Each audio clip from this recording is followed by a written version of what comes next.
Okay. Yeah, we're happy to have everybody here, right, Michelle? Absolutely. Welcome, welcome.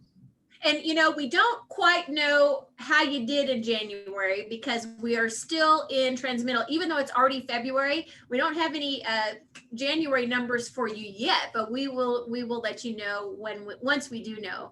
I know you guys are working hard out there. It's a very, very competitive market. And in fact, our ALC actually came up with the idea today for what we want to talk about. And that is about, appraiser. Like let's have some appraisers on here and talk about how we can help you guys. What can you do? What's that relationship with you and the appraiser on these crazy, you're seeing $100,000, $200,000 over asking price, multiple offer situations. And I know y'all know what I'm talking about if you're out there selling real estate, because that is really what's happening. That's the market at the moment. And it's really interesting because it's different. And yet it takes such a skill right now, you guys. It's such a skill market of you educating your buyers, educating your sellers, how this is going to look. I mean, if any of you know what I'm talking about, just a few months ago, our real estate market looked different, right? And there's somebody was telling me yesterday that a price point just 3 months ago has gone up $200,000 in this one street in 90 days. How is that? How do we sustain that? Right? So it's not about living in fear. It's about being as educated and sharpening your skills, right? And knowing what can you do? Where can we create more inventory? And that's exactly why we started this playing to win series. We start tomorrow. So starting tomorrow at 10 a.m., every Wednesday at 10, we will have a guest talking about what they're doing right now to knock it out of the park in the market of the moment. Is it challenging? Yes. Is it, do you have to think differently and know what all your tools are and be better with your dialogue and preparing your clients than ever? Absolutely. I mean, with 92 offers, and tight, you're seeing these Cedar Park 2 actives, or then they go away or whatever. It's crazy. So the key is playing to win, guys, right? It's playing to win. So if you remember how we started last month's meeting is, we said 2020 was a lot of playing not to lose. And that's why in 2021, you've got to play to win. And that starts with your mindset. And it starts with how educated are you and what's really going on in the market. And do you know your tools, right, Michelle? Absolutely. You got to have all the tools in your toolbox. I'll show you something here. Now it shouldn't be too bad now because I have that off volume, so it should be working for us. Okay, cool. All right, I'm going to make that look nice for you guys. But before we jump into the slideshow, oh wait, I'll come back to that in a second. I'm going to just, here's that visual that I love. Play to win instead of playing not to lose, right? And that is really a mindset. And every day you should be asking yourself, am I playing to win or am I playing not to lose? Am I playing to win or am I playing not to lose? And you see, playing not to lose is that you're fighting, and a lot of us are fighting out there, and man, you're tired. You're putting multiple offers in, and you put 5 offers in this weekend, didn't get any of them, right? That's the reality of it. So then you think, okay, how do I play to win? Maybe I can create that inventory that's not out there. How can I think of things differently? What are the tools that I have that I'm not utilizing? How do I play to win instead of playing not to lose? I think that's a really key topic that we should think of. Now, this is something cool that I want to show you. Oops, I'm on the wrong thing. I want to show you this quick little video that I'm not supposed to put it out till Friday, right, Michelle? Whoopsie. But this is internal. I'm not putting this anywhere else, but I wanted to show you guys, these are some extraordinary numbers, and these are your numbers because you're part of Keller Williams International. So just let's watch this quick little video. Oops, now I have to unmute myself over there. Hold on. This double thing is for the birds.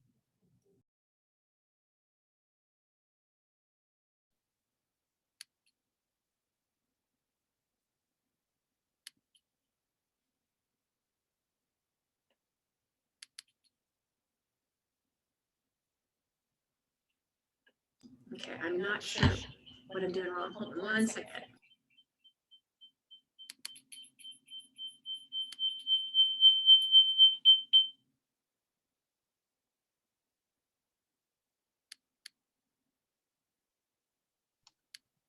Don't you hate when that happens?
Gotta love that one. Oh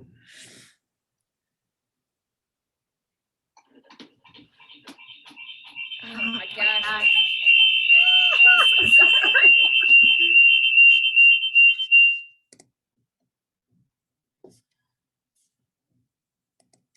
Okay, is it working now? Okay, I will have a new computer by the next thing. This is driving me crazy. Can you guys hear me? Yes. Okay, perfect.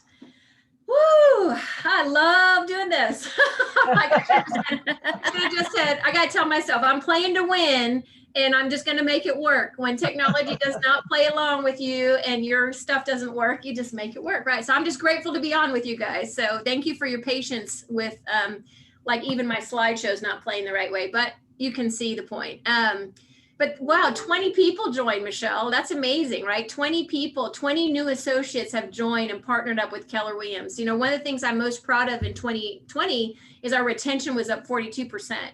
And that's huge, right? And that's exactly why we made that bold move and changed our caps and splits and have been very proactive on how to help our agents compete. And so I'm super, super excited to welcome all these people. If you are one of these people, you know, or it's your first time here, put yourself in the chat there. We'd love to see that, to see you. And as a sidebar, 5 of these agents were with us and are coming back. Yes, absolutely. It's very exciting. I love that trend for sure. Love that trend. Okay, so now I'm going to show you here. These are just a couple things, Michelle, that I thought were really cool. And again, I know y'all can't read it. It looks pretty blurry here, but this is actually a report that we find on Keller Mortgage. And if you guys have not been and logged in as an agent to Keller Mortgage, you just go to kellermortgage.com and it's the consumer facing site, and you just log in with your KW credentials. And it's really cool because it'll show you all your numbers of how much money you have saved people with Keller Mortgage. And so you can't really read this one, but it says these are for the last 3 months, top groups. That's the leaderboard for the last 3 months.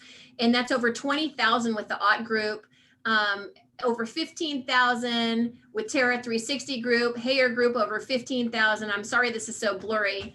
And then, well, I don't know why this is so blurry. Is it blurry for you guys? Yeah. Okay. It did not come over when Ruth posted it. Okay. Well, anyway, this is showing you for 2020. This is the trends of Keller Mortgage in our office. We launched in 2007, right? I mean, 2017, and we had 41 closings.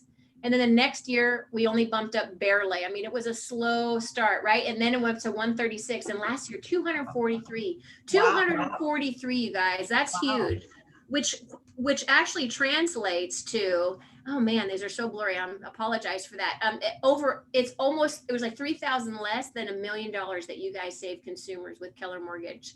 This just shows again, last month, I'll just send these another way. Those look terrible, but it was almost $1 million saved just from what you helped your clients with. That's just extraordinary. And think about that for a minute. What a story to tell that our office alone, KW Austin North, saved your consumers on just under $1 million. Wow. And are you telling that story, right? It's so cool. And this is what I love, that agents can go in and pull their stats. They can pull our stats. And what a great story. If you guys aren't telling stories like that, you're really missing the boat, because it's everybody loves hearing winning stories. Here's some by the way, family reunion. Let's talk a minute about family reunion, Michelle. Family reunion. We're not going to Vegas. So good. Not going to Vegas this year. However, we still will have over 100 breakout sessions, and the vision speech is my favorite personally. But we have about 60 people signed up. I'd love to see us over 100. But the tickets are $125. That includes the 4-day event, and you will have access to go back and watch all of the events for like 30 days at least. And remember, when we go to family reunion, usually it's like a $7.99 ticket plus airfare, plus, all the travel. You got to be away from your family. You've got hotel, all that stuff. Well, there were so many sessions you couldn't get to because they'd be filled up, right? Well, this is not going to be the fire marshal case where you get locked out. Like, I've been locked out of the ones that I was supposed to be in a panel on. I'm like, I got to get in, please let me in. You can go back and watch all the ones you love. right? So how cool for $125. Here's the other thing, guys, is we are invested in you guys, and at Keller Williams, we're a company of sharing.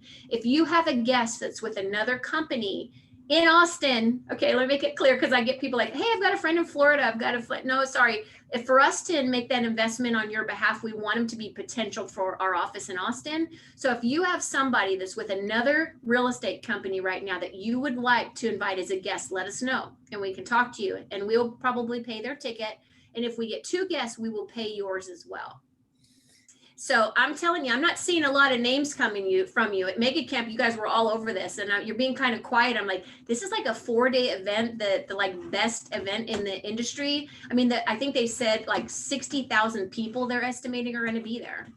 Well, the other thing is that Gary Keller predicts all of what is happening now, like 2 and 3 years ago, and he's going to do that same speech about where the industry is going in 2 to 3 years from now. Remember when he came out as a tech company and everyone thought he was crazy? Right. And now everybody has to be a tech company to play in any industry, much less real estate. So he really does so much research and is so intelligent on this stuff and can really look into the future of where we're going and tell us what's going to happen, that you have to be there. If nothing else, spend the $125 just for that hour and a half. Like that, it will be invaluable to you. Oh, no, literally, that's my highlight of family reunion, right? Is just mine too. Notes and notes and notes, because the data that he comes up with from, what's GDP, what's happening with unemployment, how do the home sale trends. I'm sure he's going to talk about low inventory. Guys, this is happening everywhere. I'm talking to agents all across the country. They are dealing with similar instances. How is it? This is like all over the United States. It's not just an Austin thing.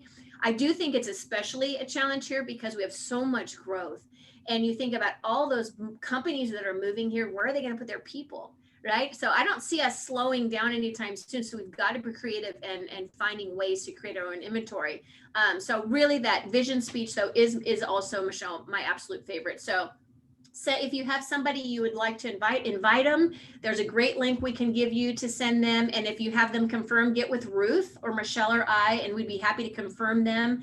And like Julie Galarraga had just 2 weeks ago that she did deal with. And it was just like as a thank you, we said, hey, would you like to be our guest? And they're like, oh, absolutely. So who do you know that you think should go, and you should be there with them, like that you guys can be texting each other. I mean, we care about helping you grow your wealth, and we care about changing lives.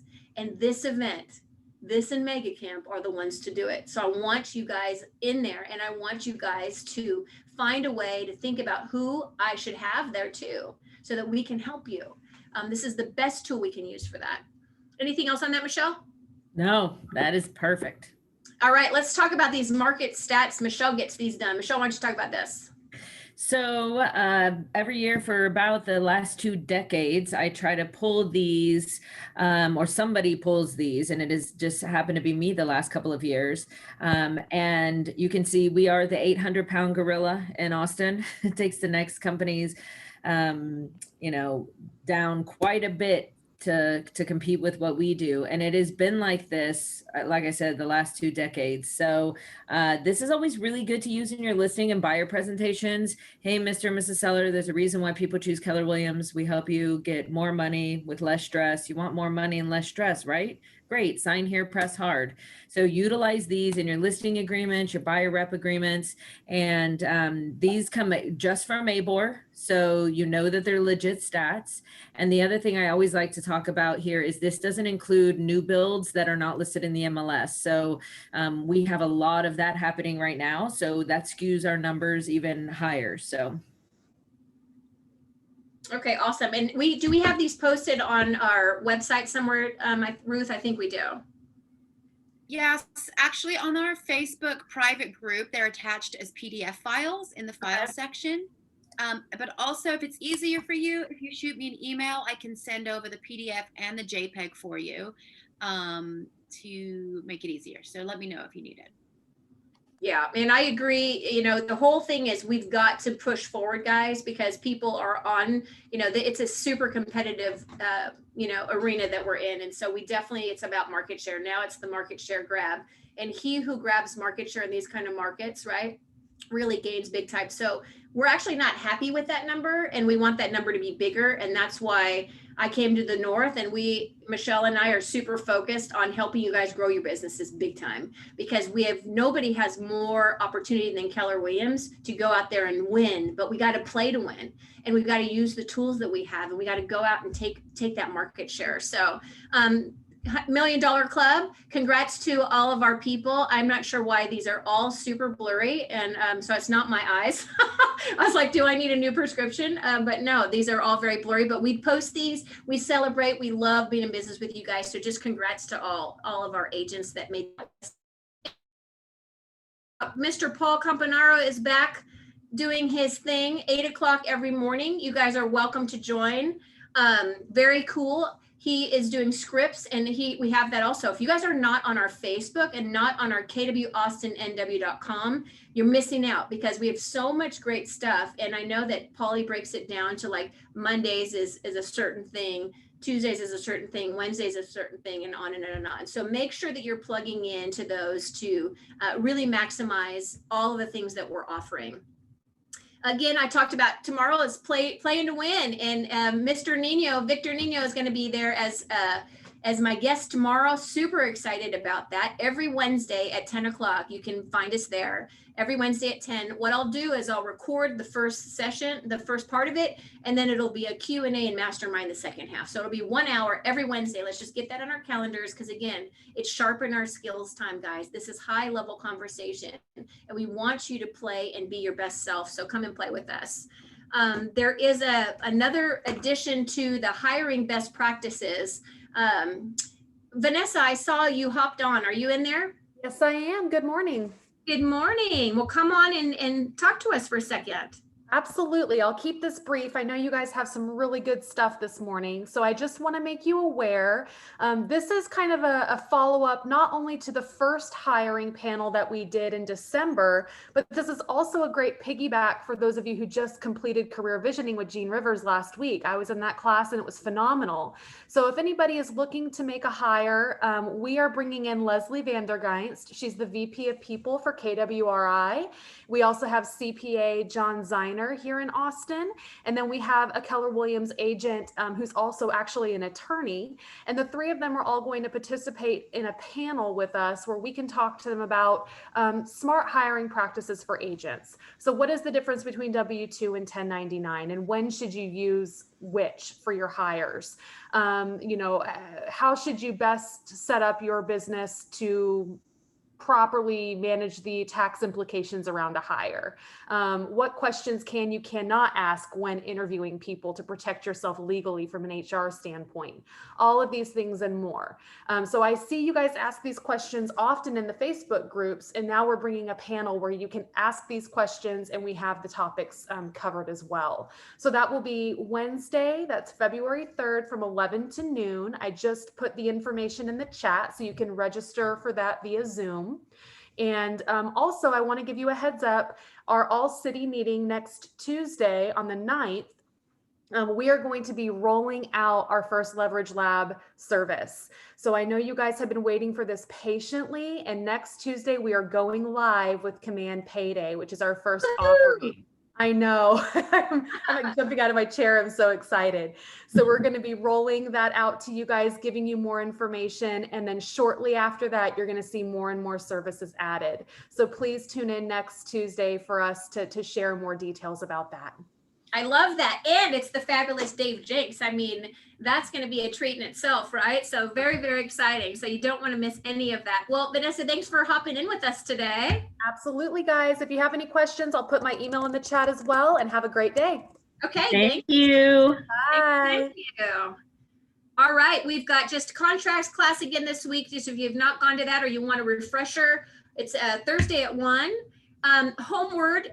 Now there's the buy with cash. Again, playing to win, guys, playing to win. Homeward just released another product for us, and it's like having a cash, having your buyers be cash.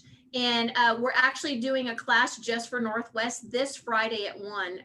Ruth, if you could put it in the chat, please, the link and everything, but it will be, you can get certified in 45 minutes. And basically you can make offers, cash offers with your buyers to see if that's what's going to help us win. So anything we can do to help your guys' offers is awesome. So Homeward just released that product. and it's available to all of you. So again, Friday at 1 o'clock, we will have a training just for Northwest agents. There'll be other opportunities too if you can't make it, but I just want you to know about it, and Ruth will put in the chat more about that. And that is the the cash buyer program. All right. Mary Ellen, are you on the call? Yes, she is. Okay. I'm here. All right. Go for it, my dear. Let me find you. And then we're going to get straight to Will, because I know Will is on here, our appraiser, and we won't want to waste his time. Thank you. It's always great to be here. And a happy new year to those that I haven't said that to, and happy Groundhog Day to everyone. So I just wanted to make sure everyone is reminded about the American Home Shield new product and pricing that went into effect yesterday. So just a quick reminder, the Shield Essential stayed the same at $450. That is systems only. Shield Plus is the one that adds your appliance package. It is now priced at $575. And the Shield Complete, which is the top of the line plan, is the one that adds garage door opener, ceiling fan, and now, drum roll please, unlimited refrigerant coverage. So if your buyer is purchasing a home that has the older AC system, this is definitely what they want. So the price for the Shield Complete is now at $675. So again, $450, $575, and $675. New brochures will be in your market center if you want the physical brochure. If you want a digital copy, all you have to do is shoot me an email and I'll shoot that back to you. I love it. Mary Ellen, thank you always for being such a supporter of ours. You're welcome. Have a great day. Okay, thanks for being here. Thank you. All right, guys. Again, I am going to get more help next time and not try to juggle it all on my own here with the tech. I'm so sorry for my delays here. We're going to jump ahead, though, to our friends here that are giving us their generous time and stop screen sharing here. All right, so let me find Mr. Will. Will, can you start talking, dear? I'm going to make him a co-host. There we go. I'm unmuted. Can you hear me okay? Okay, I can hear you. I just got to find it. There he is. Okay, hold on. Let me get back to you. How you doing, sir? I didn't realize you were on here this so long. I apologize. Not a problem. Not a problem. There he is. Well, hello. Okay. Good morning. Well, good morning. Thanks for having me, Melanie. Well, we are so happy to have you here, and I'm so grateful for the connection for that. Y'all know Ruth, and you guys are busy right now. You're busy, and Yeah. and we know your time is very valuable. So thanks for being here to share with us today. Well, I appreciate that. And in a previous life, I was a KW agent, so it's always good to be back with Keller Williams. You guys do awesome training for your agents, so I'm just happy to sit in on your weekly meeting. Oh, fun. Well, welcome back then. That's even cooler. I love that. I love that. I told Will when I first met him I was going to bring him back to KW. So we'll start with the appraiser. I love it. We're starting like this. We're starting now. I love that. I love that. Well, it's Will with one L, guys. So just so you know, and we'll put all of your information in the chat in case anybody wants to know more about your company, because we really appreciate your time being here. But really, what we reached out about, and your wife Rochelle was so awesome to discuss this with me on Friday. But how do we help our people? So like, what are some things? And you guys, if you have questions, if you want to put them in the chat, and we'll open up for a little Q&A there in a minute. But I'm going to start with some questions. So what is there something we can do as listing agents to help the appraisal make value in this market? Like, is there something a listing agent can do? Ruth and Alice, can you go find somebody? Oh, I think I got her. Okay, go ahead. Yes and no. And I'm sure you hate that answer, but there are some things that the appraiser wants to see. Probably the first thing that agents need to know is the market value that the appraiser is trying to find is what would that home have closed for the day of inspection, not what it would sell for down the road. So appraisals by nature are historical, so we always have to rely on closed sales. It makes it difficult in these markets with so much appreciation. It tends to leave a gap between the offer price and the sales price. But there's a few things that an agent can do to put their property in the best light. Things that you already know, clean, organized, things like that. But as far as data goes, we appraisers have access to MLS just like you agents. I do not want to see a CMA with 50 properties within a half mile. I can pull that myself.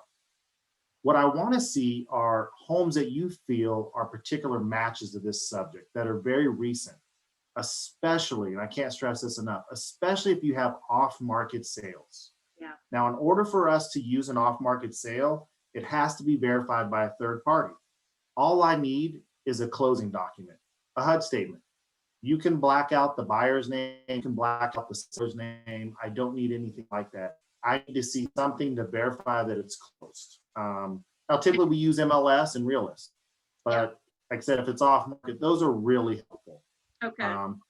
The other thing is inside information. You know, if a house down the street is a model match to yours and it sold for $15,000 less, but maybe you've walked that house and you know, hey, the reason that sold for so much less is the owners were smokers and it had a smell about it. That's information that is not going to be in MLS that may help me in my condition adjustments. Otherwise, they're going to look equal from the pictures, and I'm not going to make that adjustment. I think those are probably off the top of my head. The other thing for listing agents is it's important to educate your sellers. They have to know in this market going in, if they choose to accept the highest offer, and that offer is 10% above asking or more, there's a strong possibility that you're going to have appraisal issues. Regardless of how good of an agent you are, you need to educate them and have some type of contingency plan in place. How are you going to combat that? Are you going to get the appraisal waiver? You know, is there going to be a cash to close? You know, how are you going to do that? I recently did one with a list price of $350, 88 offers under contract for I think it was $465. The listing agent obviously thought the same thing I did about the value of the house because that's why they listed it. There is no data available for me to justify that sales price. It's just not going to happen. So if your seller's educated and kind of aware that this is a possibility, then I think it makes the negotiation post appraisal a little easier. Yeah. I hope that was helpful. Oh, it's very helpful. You know, you think about so much of this is the conversations they have ahead of time, right? It's like setting up the expectation both for the seller and for the buyer, because it matters how they present the offer. I mean, it's just the reality of the market right now. It's going to be overvalued, right? That's the reality that we're in right now. What are your thoughts about the appraisal waivers and offers so far above? Now, you've been doing this a long time, and I know you and your wife, you had done this also in Northern California, so you've lived through this before, right? You've seen this. How are you keeping up with these like crazy prices? Like, how's it affecting appraisals in your opinion? So just a brief background. I have been an appraiser in 3 states for over 15 years. I have seen the Great Recession of 2007-ish, so I'm familiar with this. This is not the same market. Mm-hmm. This is not a bubble. This is not the same. There were real job losses in that market that created the real estate. We don't see that here in Austin right now. I would love to say it's going to lighten up. We're going to get an influx of inventory, but I don't see any signs of that right now. So I don't know when it's going to slow down. As far as the appraisal waivers, I think most lenders will kind of, hey, it's going to be a cost savings.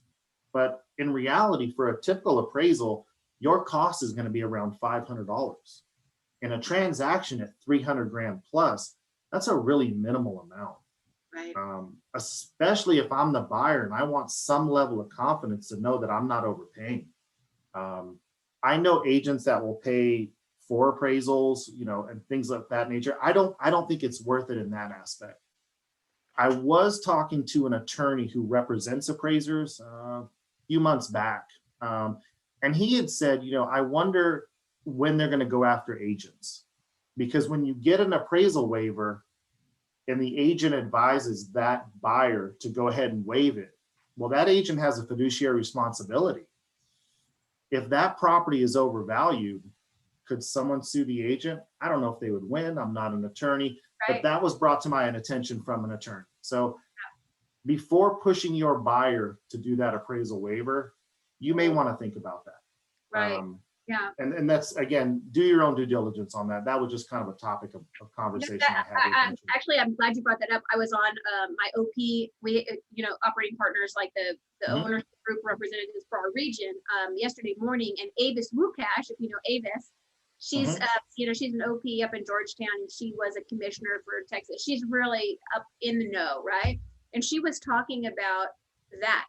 She was talking about, guys, beware, if you're pushing people like, oh yeah, you're going to get your money, this and that. She's like, she was talking about creating with attorney. She was doctoring up with an attorney that might actually be a form she has her clients sign, her agent's clients sign, that says, hey, I'm acknowledging my home I may never value this, like in the market, I may never get this money back, because it's like this, it's that whole frenetic, like, oh my gosh, I got to get it, I'll pay whatever price. But then if it comes back on, well, the agent said, right? The agent said that could be a future problem. So it's funny that you bring that up. That's interesting.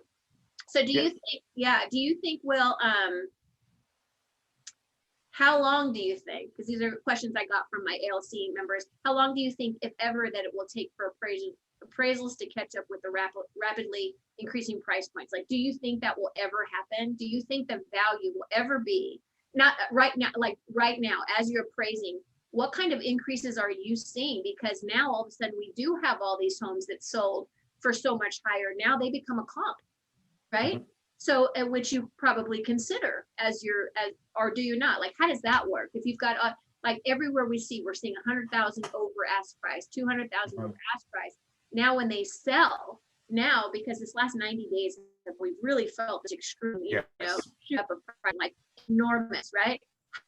So now that becomes a comp for you, though, right? Doesn't that like play into your numbers? Will that be something, as these all close, overvalued as a closed price, that you'll actually consider? Like, how will that all work?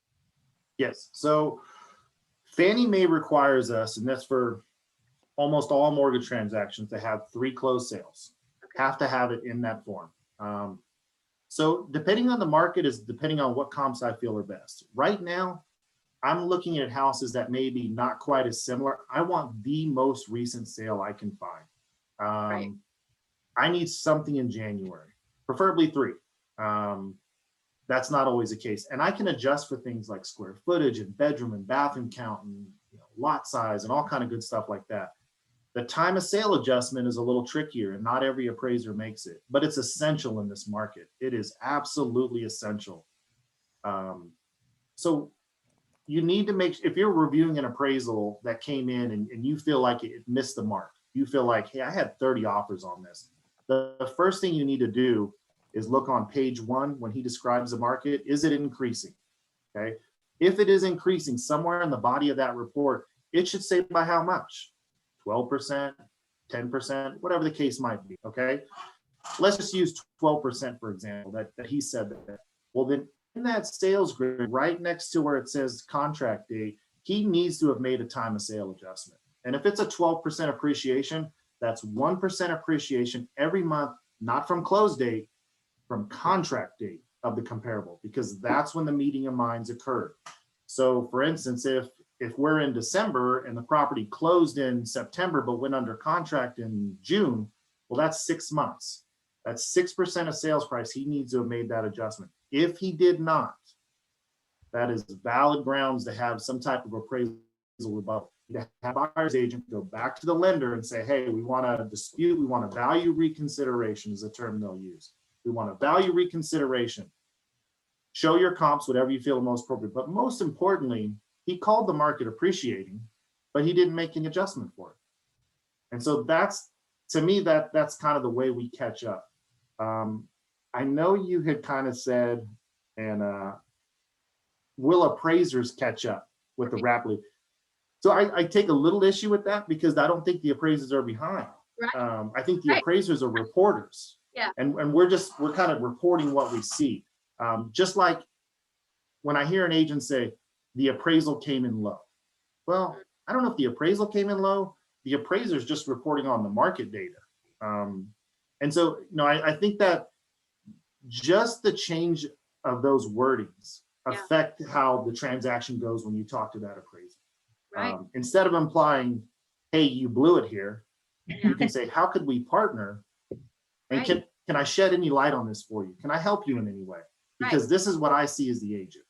Right. And that's kind of just my pro Well, that's appraisal. like, and again, those were questions that I got from people. And you think about that though, you think about the emotion behind it, right? Mhm. And what your role is to be Switzerland, to be the neutral party. You are there. It's just the facts, ma'am, right? You are just Mhm. there to see the evidence. And what you're saying is, if you have other evidence, show me the evidence, right? But don't make it an emotional. I do think it's interesting, the 1%, thing. That was a really good tip. Let's see. Okay, I see that question. Yeah. She has her hand up too. What's that? Melanie, our coach, Okay. Melanie. Okay, hold on a sec. We'll come to questions in 1 second, Melanie. We just got one more thing and then we're going to open it up. So thank you. And I see some in the chat. So, Melanie, yeah. can I just add something real quick? yeah. So for our office, what we do is when we call to schedule with the agent, I always ask for data up front. Always ask for data. Hey, is there any market data you want to share? Are there any closed sales you have? So when the appraiser is asking that up front, pick out 3 to 6 closed sales that you feel put your property in the best light, even if they're the 6 highest, even if you feel like you're pushing it a little bit. That lets the appraiser know this is what I'm looking at. At least he has the data up front. Otherwise, what you're going to have to do is provide those sales on the back end and a value reconsideration. Once that report is signed, less than 2% of appraisers change their mind on any single report. In over 15 years, I've done it less than 10 times, and it's probably close to 5. Wow. So once every couple of years, I'll make a change. And if I miss something, it happens. But I'm not going to change it just because you feel this comp is better. Right. I've already looked at most of those comps. So right. give that data to the, and the other thing really important is price per square foot is not a way to value a property for an appraiser. I know it is for agents. Agents think that way, right? Mm-hmm. Yeah, and it just doesn't work for appraisal purposes. And the reason is smaller houses are always worth more. They cost more to build because they're smaller. Price per square foot doesn't take into condition. It doesn't take into how many stories it is. It doesn't take into view, pool, upgrades, all kind of stuff like that. So price per square foot is really tough. Really tough. Yeah, that's a really good point, because I think so many agents base their pricing on that, right? So interesting. Okay, so I'm going to jump, because we covered the ones that I prepped you for. So if you mind, can I open it up to a couple agent questions? Sure. Okay, cool. So Donna asks, does the fact that there are 88 offers or tons of offers affect the appraisal number regardless of the surrounding neighborhood? Like, does the fact that there were 88 offers on that property impact the way you look at that appraisal or not? Yes. So in a typical appraisal, I'll speak for my office. I'll have 4 closed sales and at least 2 active or pending sales. How much weight I give those active varies. But I always ask, especially if I think it's going to be above asking, if the sales price is above asking, I will always ask the listing agent, how many offers did you get? How many were cash? And how many were above asking? And the way that'll affect the appraisal is, let's say the adjusted sales price of my comparable sales is between 100 and 110. If I know there were multiple offers above asking, I will reconcile that toward the top end. I will reconcile that toward 110. Okay. If it will not make me push the value above any closed sale. If I have 4 closed sales at say 100 to 110,000, but I have an active listing at 125, I will not put the value at 125. It has to be supported by the closed sales. And that's just, if I didn't do that and I submitted it to your lender, that underwriter is going to kick it right back to me. Before it even gets reported to the buyer, it's coming right back to the appraiser, and they're going to say, hey, please bracket the sales price. Even if you have to go outside the neighborhood, we need you to bracket the sales price. So we always try to do that on the front end. Okay, that's cool. That's great. All right, Adam's asking, is there ever a market of the moment adjustment done? If you have a contract way over sales data support with many offers way over, does the multiple offer, if they're close, have any effect on the fund? So this is kind of what you just talked about, but does it have any impact that there were multiple? Okay, I'm going to ask it again. Is there ever a market of the moment adjustment done? If you have a contract way over sales data, that sales data supports it with many offers way over, Does the multiple offer, if they are close, have any effect on the final appraisal value? So it's a different way of asking the question we just had. Yeah, and I would just kind of go back to the definition of market value for these appraisals. It's not what would it sell for, it's what would this house have closed for the day of inspection. And so we have to consider what was pending that 30 days prior. So in an appreciating market, we expect houses that haven't closed yet to be higher than our sales price of our property. Now, keep in mind, underwriters have some leeway. They can certainly approve and look at the market data, and they get the final say so on whether this goes or not. Now, they're very apprehensive to approve a loan that is above the appraised value, but they do have the ability. Interesting. What? Okay, Ellen asked, what distance from subject is acceptable? There is none, as far as I want. Okay. As far as I want. So what dictates what comps I use and distances and things like that is, one, my job is only to do a credible job. That's it. As far as the number of comps and distances, those are all dictated by Fannie Mae and then your lender.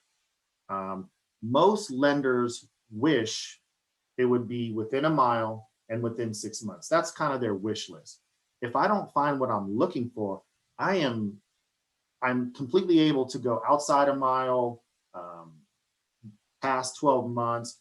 I did a log cabin about 4 months ago on about 20 acres. Very difficult property, very difficult property. So I think my farthest comp was over 20 miles away. I had comps that were 2 and 3 years old with massive time of sale adjustments, very complex assignment. So there's no real what the appraiser has to do. Now, what the appraiser cannot do is, if I'm in a subdivision and I have foreclosed sales on the same street, I cannot go to the next neighborhood to grab a higher price sale and overlook those. That would be a violation of USPAP, which is kind of the rules that govern appraisers. And that would probably cost me my license or at least some type of sanction. That makes sense. That makes a lot of sense. Yeah. And then if you guys have, if you want to put your hand up, I see a couple of hands have gone up. We'll get to you in just a second. I'm just asking the one last on the line here, and then we'll open it up. So just put your hand up on your box, and we'll call on you. Okay. What do you think the value of a pool is these days? It's gone up substantially. It's funny. During the recession, so let's say 2008-ish, all exterior amenities were free. Outdoor barbecues, pools, they moved the needle zero. I would say a year ago, and it depends on the price point of the house. Let's talk about houses under 500,000 right now. A year ago, I would say a pool, and I'll do a market analysis on each one, but generally about 30 grand. Now that's moved. Right now, they're almost close to cost. Wow. For a typical pool, no hot tub, man, I'm seeing them move 60 grand, 50. Wow. You know, now I know to put a pool in, a gunite pool right now with no real bells and whistles, no hot tubs, you're going to be around 65 to 75. That's with no hot tub, providing you don't hit any major rock, which, I mean, we're in Central Texas, so there's lots of that.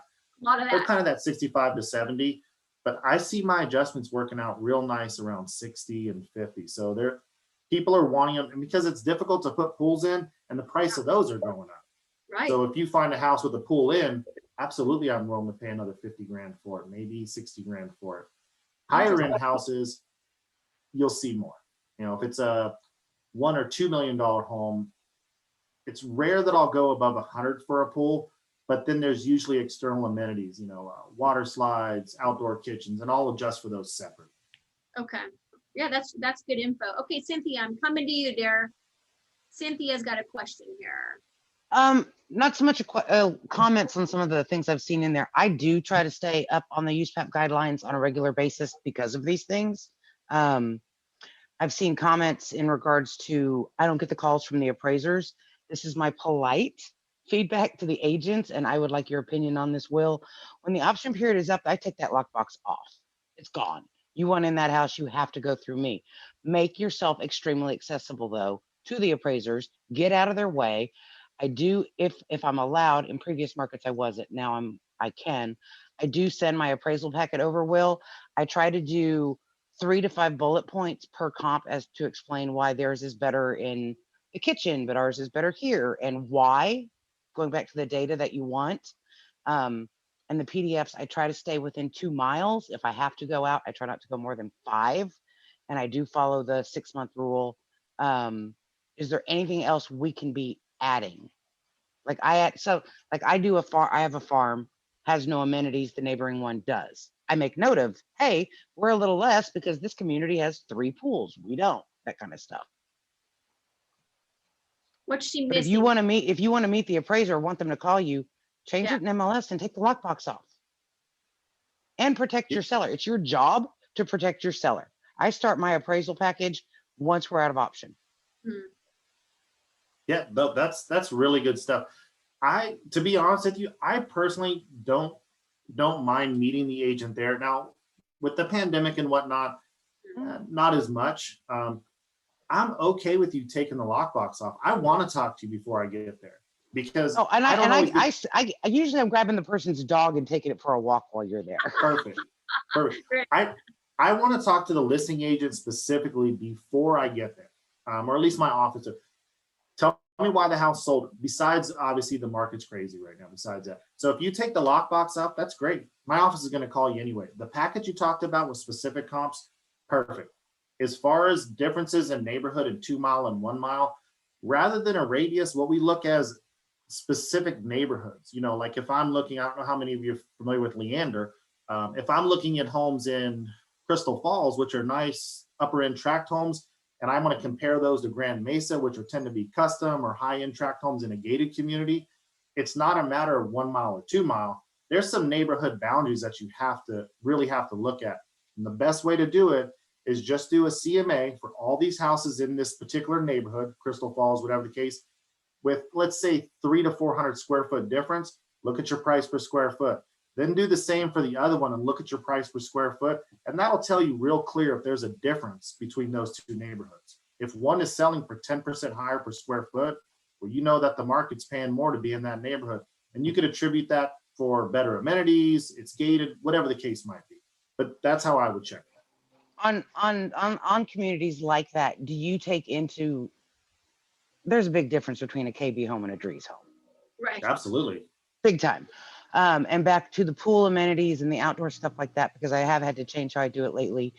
My clients are giving me the invoices of here's our whole contract package for our pool, or like I just had one with an insane kids outdoor area, like American Ninja Warrior type craziness. It was off market.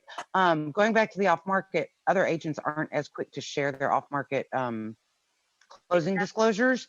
I use RPR reports and get those. Will, do you put value into the RPR off market data? Great question. Because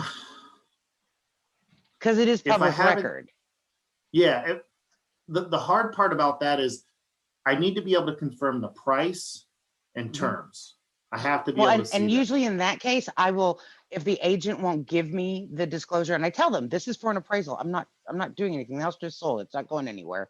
Would you be open to talking to the appraiser? And if I can get that information, I'll include it in the package and say, listing agent is Carrie Redding of Allure. Here's her phone number. She's open to talk to you. Yes. At the end of the day, I'll still need the confirmation, you know, so, and she can redact anything she likes from it. Yeah. I got to have that third party confirmation. I think I understand the purpose of the off market, specifically in the luxury end. You know, when I'm up above 3 million, man, I know that there are 20 closed sales, but there's only 2 in MLS. And so I have a group of agents that I call and say, hey, I need something closed. And they tell me, goes, I had to sign an NDA just to get the listing. I can't share it with you, but I can tell you off record, it closed for X and this is why, but I can't share it with you.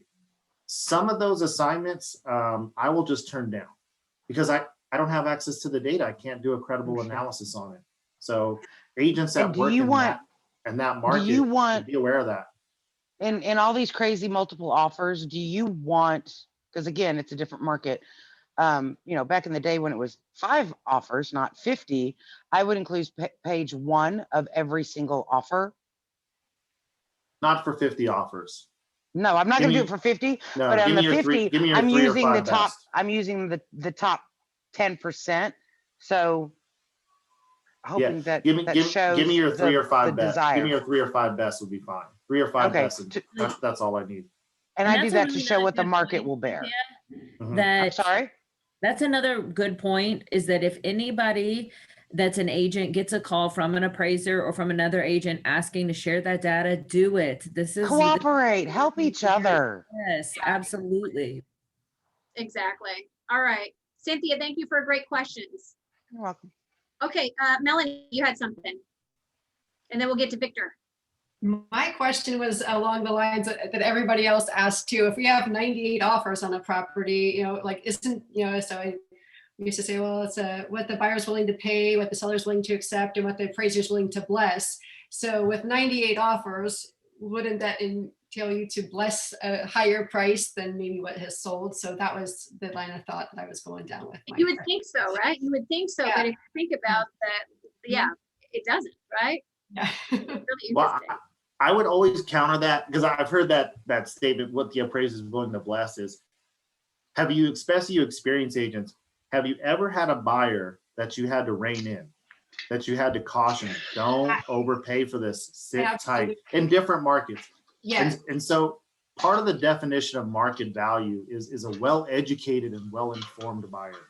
So to me, when that buyer is going 150 grand over, it makes me at least wonder, is he well-informed or is that an emotional purchase?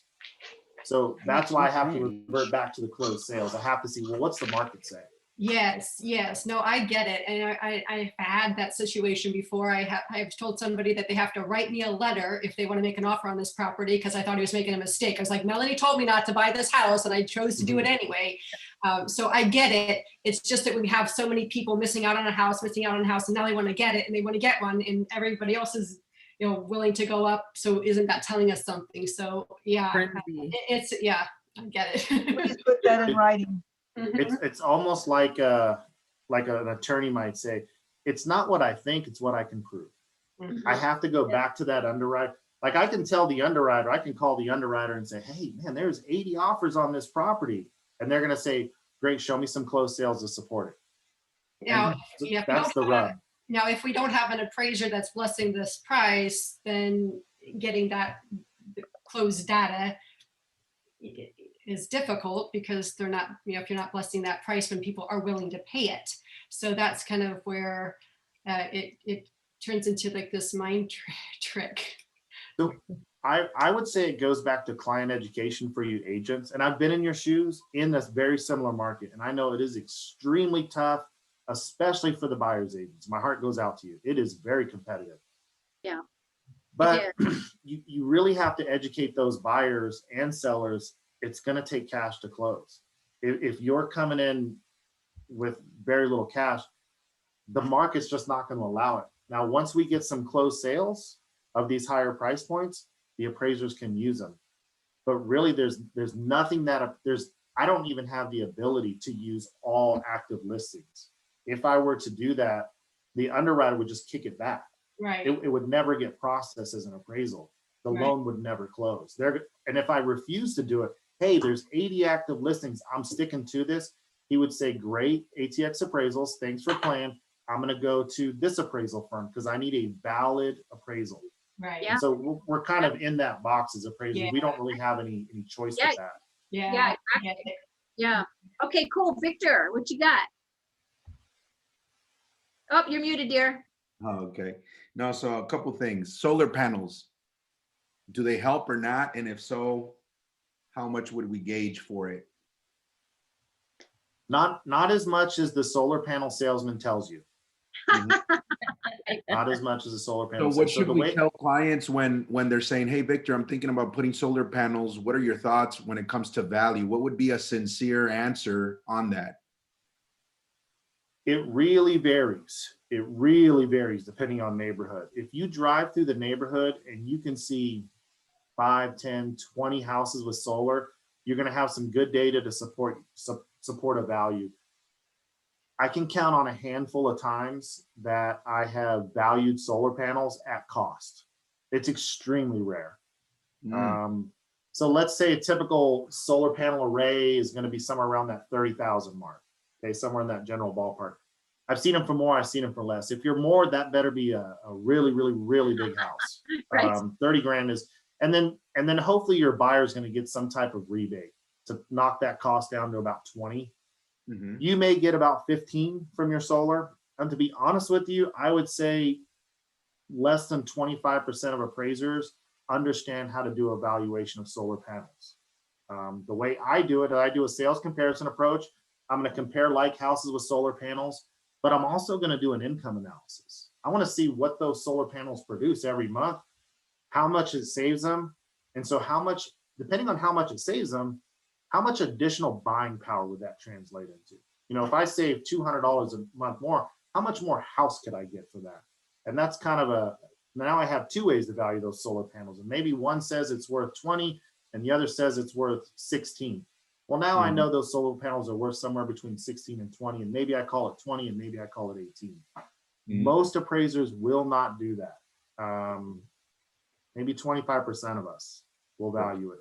Perfect. So another thing, off-market deals. Say you do an off-market deal with another agent, it closes and so forth. And would it be prudent for us to actively look to see if there's other listings in that area, and for us to just reach out to the listing agent and say, hey, by the way, I did an off-market. If you need comps, let me know because I can give you details on this. Would that be something we should do, or should we just not even engage with that?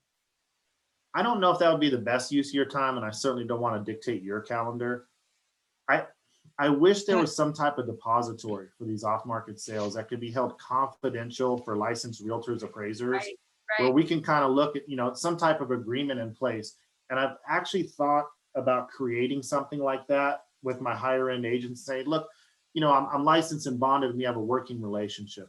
Can I have your redacted HUD-1 for my work file?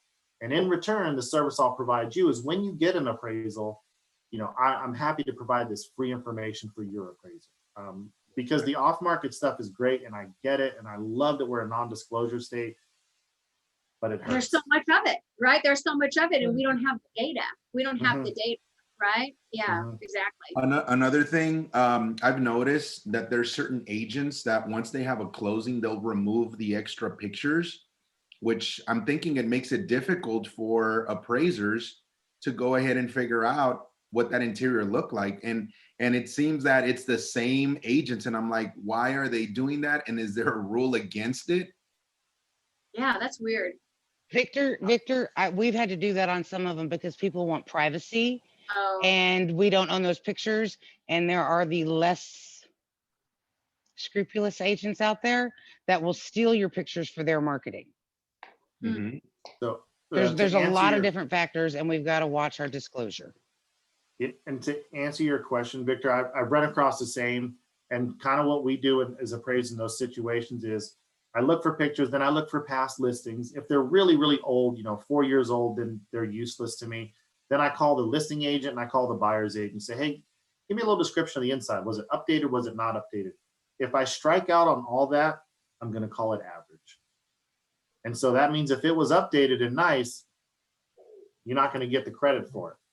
I'm not going to be, if it was beat up inside, but really, if I have other sales that have pictures, I'm more than likely just to throw that sale away because I don't have the data to really verify. I don't know if it was remodeled or not remodeled. And as an appraiser, I usually think if you're only showing me the exterior photo, there's a reason why you're not showing me the interior photo. So it might not be nice. What do it doesn't benefit any agent. If it's for privacy reasons, and I understand that, but it certainly doesn't benefit any of us market participants. Interesting. Great questions, Victor. Do you have any more, my dear? I see one in the chat. It says, how much do you add for a really nice outbuilding, such as like a shop or something outside? Similar to a pool, not dollar amount, but similar methodology. So, like I see, let's say a good quality steel building, maybe something 20 by 30, like you might find like in a Liberty Hill or Georgetown on acreage, Doesn't have interior finish, but it's steel building with foundation electricity. You might get low end 20, high end 35, 40, and I think that'll probably cost you around 40 or 50, something like that. I've seen some doozy shops, with vacuum lines and plumbing and sleeping quarters, and those I really are going to look at a cost analysis on it, and then I'm going to depreciate it. So if you're just talking about, hey, I got a couple tractors in my 68 Mustang in it, and it's it's not insulated, kind of think I don't see them go below 20. It's hard to get them above 40. So I'm kind of in that general area. Adam and Carol, did that answer your question? Yeah, good. Okay, awesome. How about Bob's asking how much for a third car garage? The best way to value a third car garage is go to your local home builder, whatever quality it is, and how much is that option. So if I'm looking at a KB quality home, I'm probably around 8. If I'm looking, let's say like a Dries home or something like that, I'm 10 or 12, somewhere in that general area. I end up landing 8 to 10 a lot of times. Okay, for that third Yeah. spot. Okay, Yeah. awesome. Awesome. Did I cut you off or were you finished? No, I'm good. Okay. Do you appraise lots? And what, if you do, what factors do you consider? Yes, we do a lot of vacant land appraisals. Obviously, lot size is one, but then it's going to come down to view, accessibility, site improvements. Is there a building pad on it, or is it a steep grade? And then, of course, water access. When I say water access, I mean, is it on the lake? Does it have a view? Things of that nature. Awesome. That's great. Okay, we've taken a lot of your time today. Appreciate you. Cynthia, your hand is up, but I don't know if you need it to be because you're on your phone. Did you have another question? I did. Okay. Well, no, I wanted to let everybody know Will's giving y'all some really great information, but at the end of the day, you got to remember he's got to protect the bank. You've got to look at the big picture of the economy as well. So just provide the data and play nice, but remember the bank's the one taking the risk. That's right. And we don't want to go into a foreclosure market because we are trying to manipulate appraisers like they did in 06 and 07. And Will was around and he knows how ugly that was. Yes, it does. A lot of appraisers went down. Oh yeah, that's the market I started. And it's not worth it. Yeah. Our property is not worth his license. Exactly. Will, you are such a wealth of knowledge and helped us so much today. I just appreciate you. So fun. Thanks for spending so much time with us today. Thanks. I appreciate having you. And just kind of in closing, appraisers are not here to kill your deal. I always call agents, these are my realtor partners. And it's not that necessarily we have the same goal, but we have a goal to close this transaction together. And so think of them that way. They're not here to pop your bubble. They're not here to kill your deal. Provide them with the information, respect their time, and I'm sure that you can come to an agreement. Yeah, that's awesome. Well, you have been a huge value to us today. And we just, all of us here at Keller Williams, thank you so much for all you do. We're all in this together, right? And hey, it's like checks and balance. So thank you, Will, for your time. We put Will's information in the chat too, guys. We want to support you guys and we appreciate you so much. Thanks for your time, Will. Okay, thanks. Y'all have a good day. Bye-bye. All right, guys, I'm going to give away a family reunion ticket today. If you would be interested in winning, put your name in the chat, Ruth. We're going to jump on that. If you would like to win a family reunion ticket, I'm going to reward the people who stayed for our guests. Put your name in the chat. And what's that? I said, I'm ready. Okay, perfect. So Ruth's going to be collecting these names as we wrap up our meeting. So let's jump to the last part, and you must be present to win. And we will draw right after our final announcements here. Let me jump back to the other side.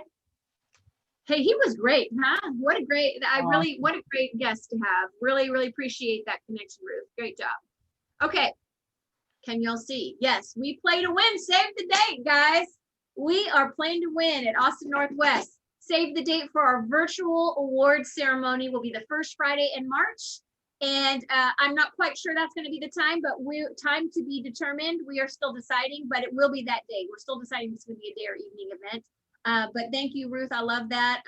And we'll have some surprises leading up until then and more information coming. So very excited to celebrate all. We have so much to celebrate, guys. And if there's any cool stories of something that happened in 2020, cultural stories that we should know about, we want to know about it.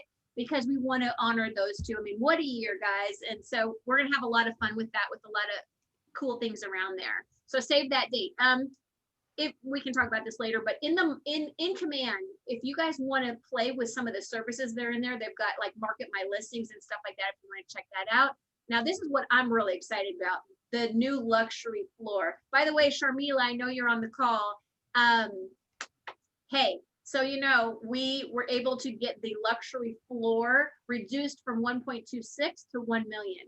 So the new luxury floor, That's woohoo! awesome. That's Yay. awesome. Yeah, because 1.26 is too high for Austin. It's too high for Austin. So Still we're able to is. get, it got approved. So it's now 1 million. And so Michelle and I went through all the names, and we were trying to get everybody grandfathered that was already a member. Some are auto approved. So we'll keep you posted, but there is no more KW luxury fee. It's an earn-in. And basically the criteria is 4 deals over 1 million to qualify. And even if you guys just get one transaction over 1 million, that property will qualify to use the luxury stuff. So it's a whole new way of looking at it. Every Friday, Brady Sandal, who is the new, he's a, you know, we've had him He's for fantastic. Y'all will love Palm him. Springs. He's an agent, and he's really leading the charge, and it's called the House of Excellence. And so every Friday on KW Connect at noon, they're doing a series explaining all these things. So if you're in the luxury space or you want to be more in the luxury space, that is definitely something to look for, but very, very excited about that. Okay, so in a 2-year period, Ellen, in a 2-year period.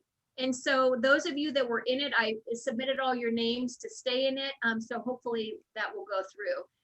Again, don't forget we have the things like Keller offers and the ready to sell program. I know a lot of you are using that for clients, again, at 0%. So, and the cash offer for iBuyer kind of thing too. So lots of things, guys, get certified. It doesn't cost you anything. And if you are not coming to our kwaustonnw.com site, that's where everything's happening. So please, guys, bookmark that, make it a favorite. We have all our events there. And next month when we have this meeting, I will have a better system, and I can have this on full screen, and you can actually see it, and it won't be all blurry. So let's wrap up with buyer seller match, and we'll do birthday, and we'll give away family reunion. So buyer seller match, I will get off. So unmute yourself. What you got, you can put it in the chat, or you can open it up. But let's talk about it, guys. What you got? Let's talk about, again, we know buyer needs. Let's put it in the chat. We all know we have buyer needs. Okay. So put those in the chat, but if you have a listing or something that you want to share about, let's go. What you got? Because Hey, Melanie, sold. Yes, ma'am. Go, sir. one suggestion. Since a lot of us have buyer needs, can we maintain an Excel or a Google sheet where we can plug in so people with listings can check, and we can kind of change the status once those buyer needs and no more or whatever? Can we maintain a sheet? We can do that internally, of course. Yeah, we can do that. In fact, I saw some discussions about that on our ALC page, right? And creating Carmen and I were talking about that. Yeah, I saw that. So some kind of coming soon and buyer needs, and kind of have 2 columns, right? It's just important that the agent needs to be responsible for updating that themselves, right? It can't be another person that's doing that. And I'll remember also, we also have the KW off market too. And I don't know if anybody's really using that as high as it could be, right?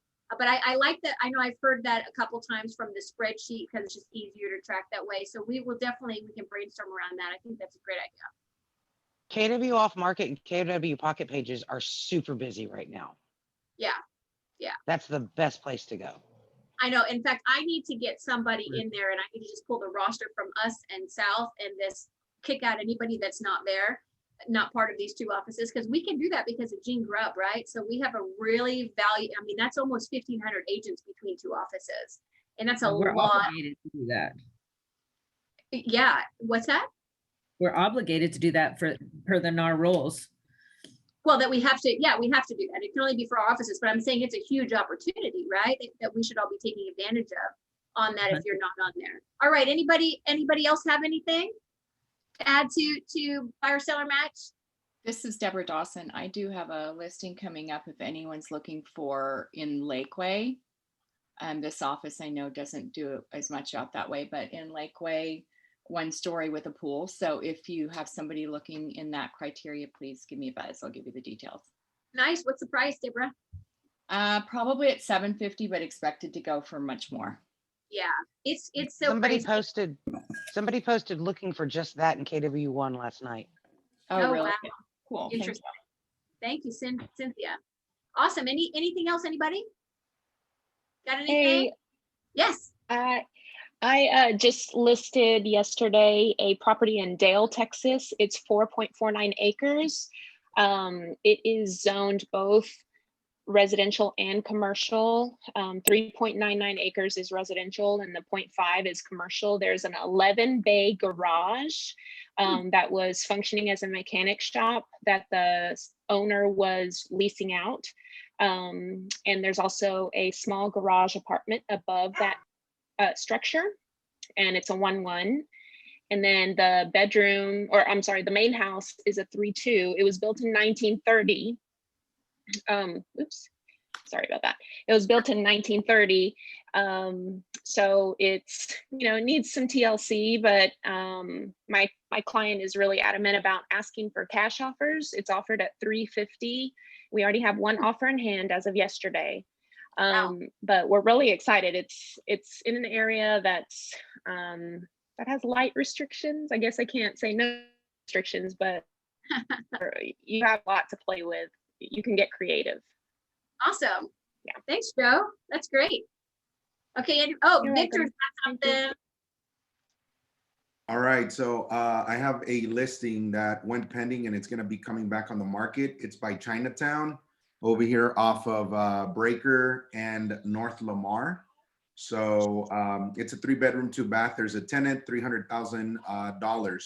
So it'll probably be back on the market here in the next couple of days. Awesome. Okay. Victor Nino, let's get it sold, guys. Let's sell something here on this call today. Thank you, dear. And Hey, this is David. Go for it, David. I have a listing coming up in the next week, just off South Lamar, 3,200 square feet, built in 2014, and it's going to, I haven't finished the comps yet, but it's going to be about 2 million. Okay, excellent. Thank you. All right, anyone else? Going once, going twice. Okay, all right, Ruth, how you doing so far, dear? I'm good. I actually gave all the names to Michelle to Oh, draw. Michelle has them already. Okay, make her draw this time.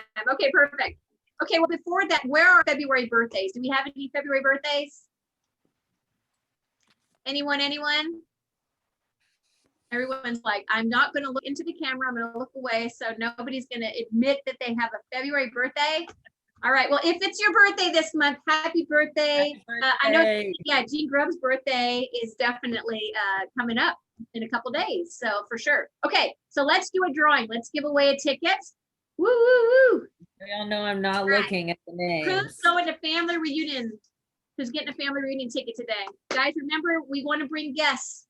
Oh, Robin Gardner! Woo-hoo! Yay! Hey. Awesome. Where are you, dear? I do not have my camera on currently. Okay, then I won't pull you I'm off here. screen. Okay. I hear you. I know that voice. Oh, I'm so excited. Yay. Yeah, yay. Thank you. I'm excited. Congratulations. Yeah, Thank Robin's you. awesome. Robin's a great singer. If we were open, you could see her at Saxon Pub, but you know what? That's not happening, so you got to watch her online. Robin Sheen is her stage name, and we're so happy to have her with us. Yay! I'm excited to be a part. Thank you. Okay, Ruth will get you signed up, dear. Cool. Thanks, Ruth. Thanks, guys. You got it. Congratulations. Okay, guys, thank you all for being here. Appreciate you guys. Thank you for letting me have my technology challenges today. And just remember, guys, play to win. I hope to see you guys tomorrow at 10. It'll be great masterminding with Victor. And every Wednesday at 10, we'll be there except the week of family reunion. So have a great week. Thanks for being here, guys. Bye, everybody. Bye.